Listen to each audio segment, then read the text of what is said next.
I grew up in Hawaii, and I went into the Coast Guard at 17 because I had no direction in my parents. I didn't want to stay at my parents, and so I went in there. It taught me a lot in the fact that I saw what lifers were, and I didn't want to be a lifer. That gave me the reason to go to college. So I went, but I hadn't done that well in high school. So I had to take remedial stuff, of which I got out of a lot of them because I actually had some brain power, I guess, and it gave me things, and I went up, and then I was going to be a math major, and I got talked into. I had a mentor, a guy named Dave Johnson, that was at the flight school that I came up in. I learned to fly there. I worked my way up. I was lucky because I never asked anybody if I could be a flight instructor. I just put my name on the list, and then it started working from there. Oh, wow. Never got interviewed, nothing. I just put my name on the list, and I became a flight instructor. And this was in Hawaii? No, this was here. Oh, here in Southern California. I should say I did the Coast Guard, but I was based in Long Beach. Oh, okay. I did not that it makes it matter, but I did 2 tours, 6-month tours down to the Antarctica, and I got out in San Diego, and I decided to I'd met my wife, and we weren't married at the time.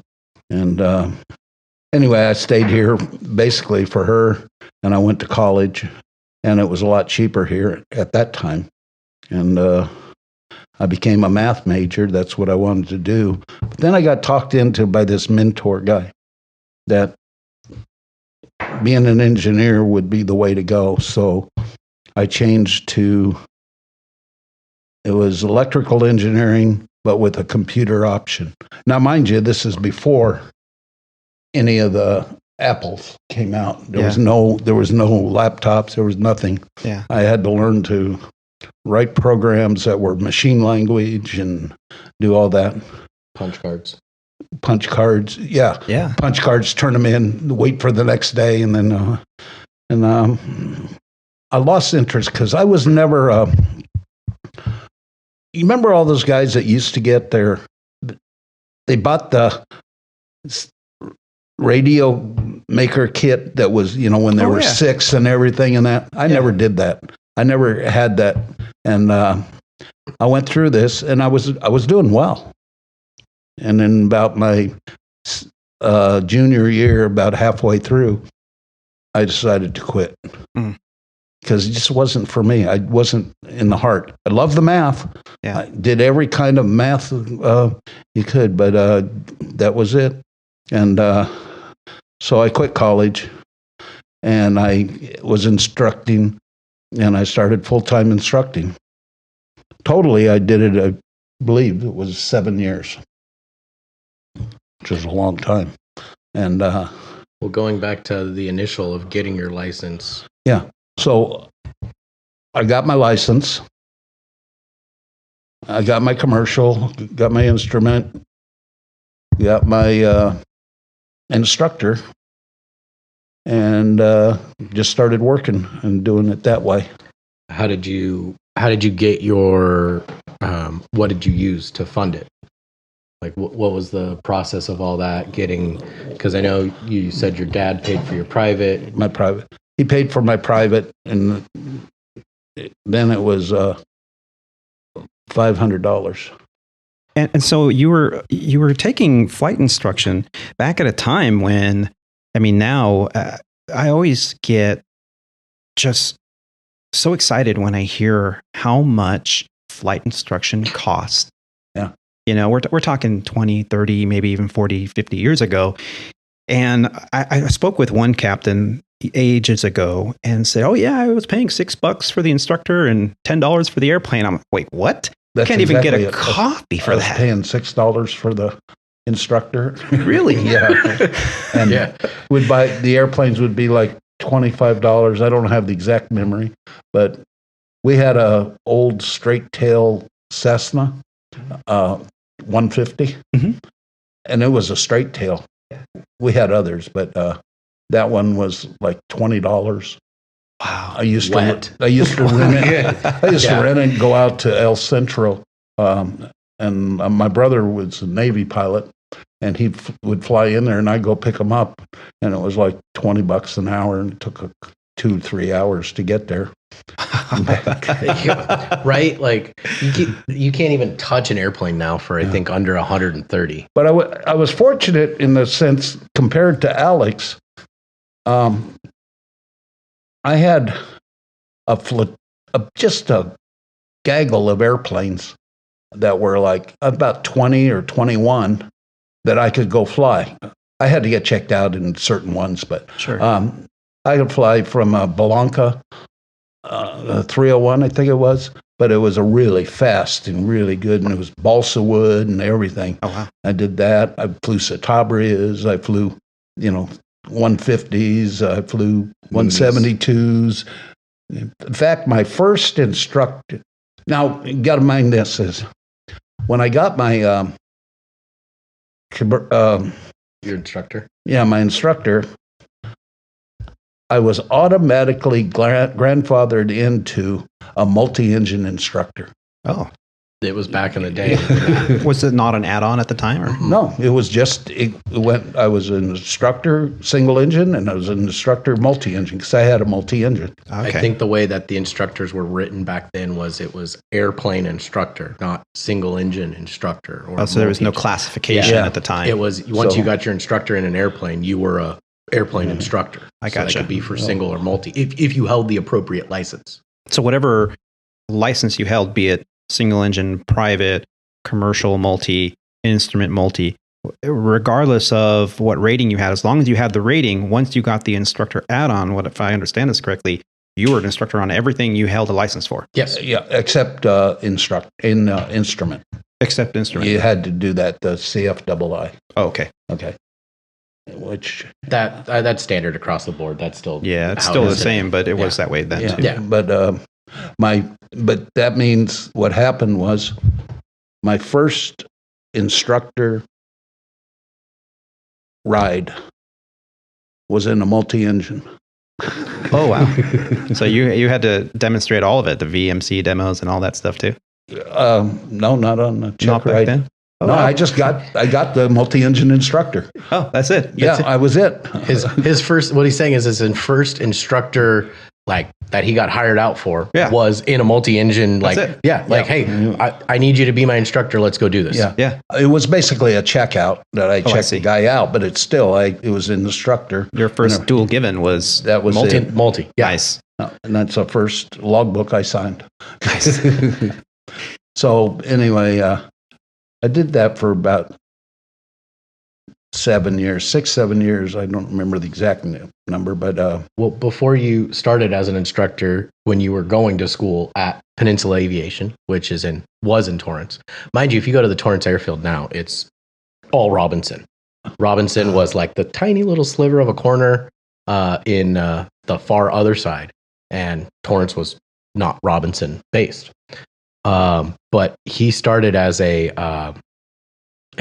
plane washer, working while going to school, and then I did fuel, a fueler, and dispatcher. then I talked him into putting me into the Front desk. front desk, and I did paperwork. The logbooks, not logbooks, but paperwork. Yeah. The And billing. then I was working on my instructor, and I got it, and that's when I got my instructor. And since I was at the desk, there was a column there, and I put my name on it.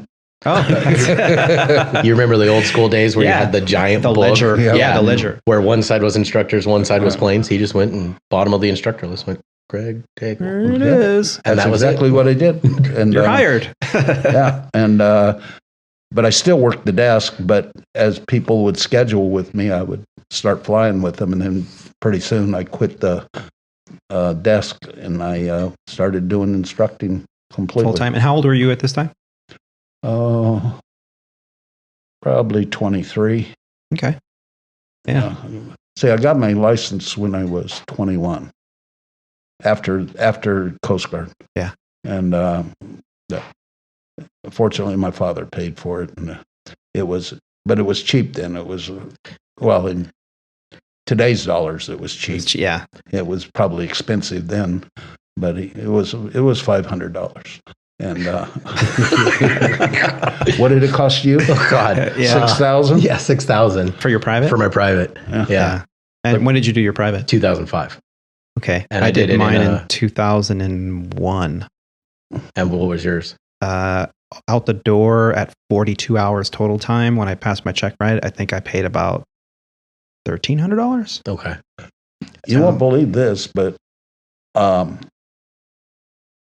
I did take to it pretty naturally. It came good. This is the funny is after we went through my logbooks, it turned out I had 35 hours to get a license. I only had 34 and a half. Well, the check ride counts. Yeah, the check ride counts.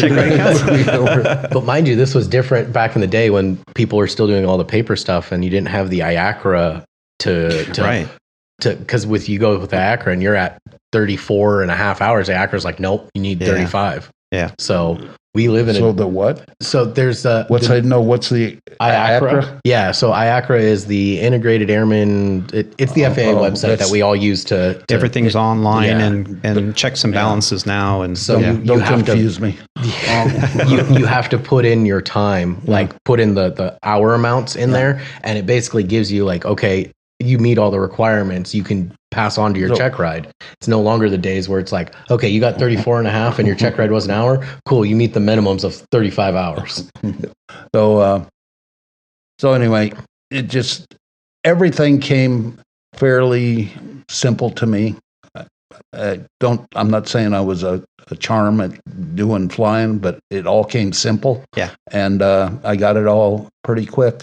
And well, you have that mathematical engineering brain. You know, it's a very technical job. Even though I think aviation is a fine balance between hand-eye coordination. It's more of an artistic feel, flying by the seat of your pants. But at the same time, in order to not kill yourself, you have to have that analytical, technical brain to understand aerodynamics, understand systems, and so when you have a good balance of both, I honestly feel the same way, that when I took to it, it was something I always wanted to do myself. And my instructor said, "Hey, you're a natural at this." And it wasn't because I was born with some kind of ability that other people don't have.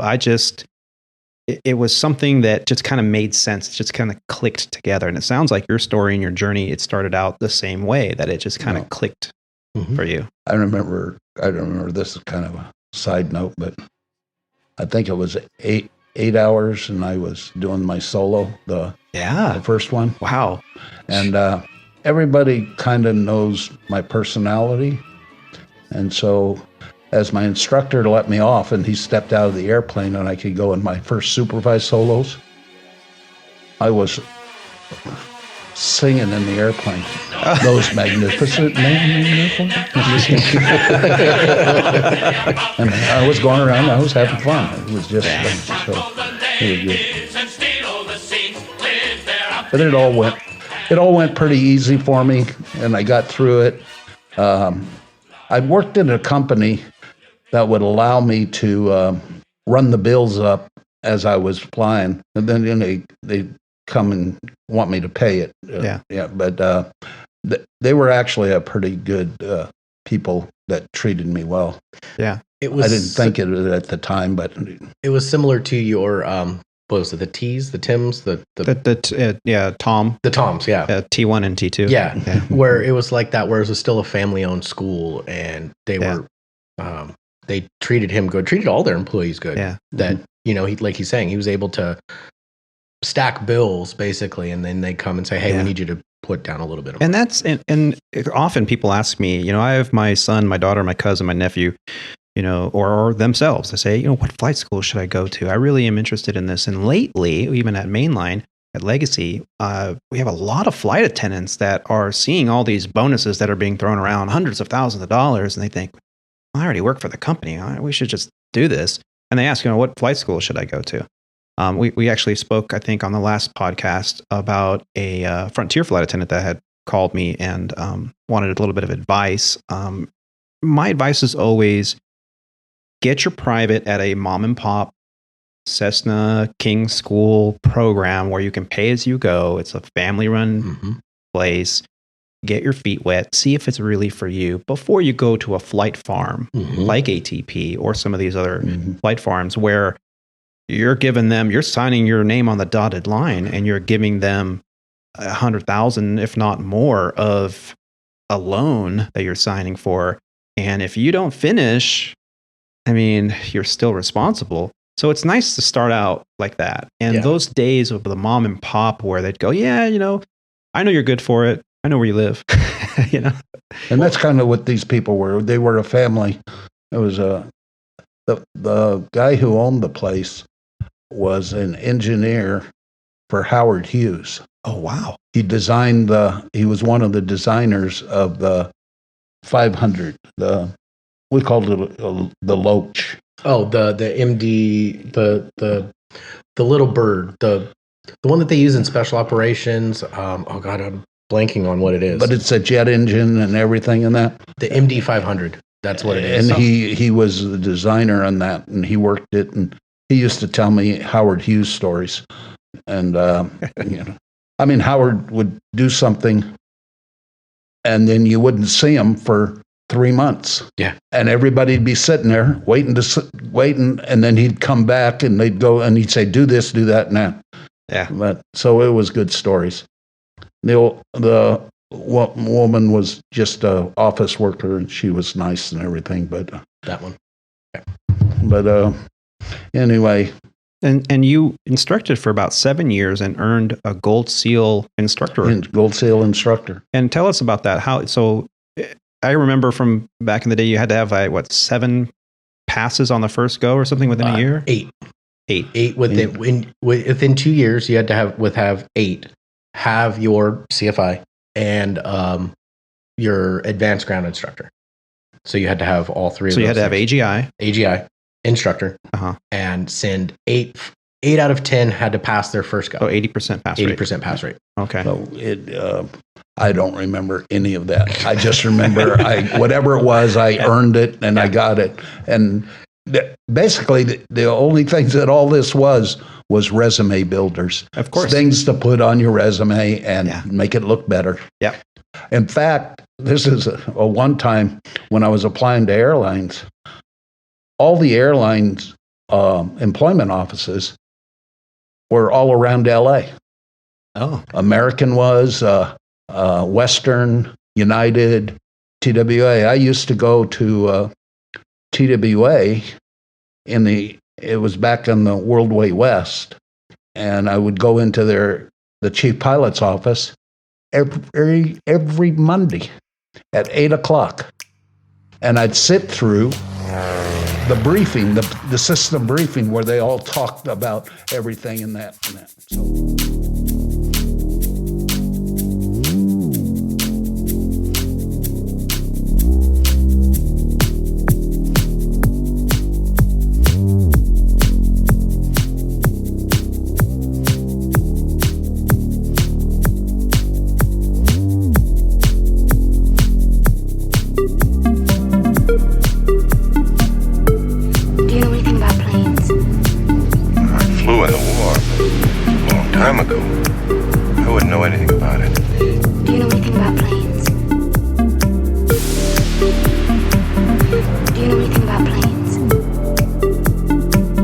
Fly this airplane and land it? No, not a chance. No, not a chance. No, not a chance.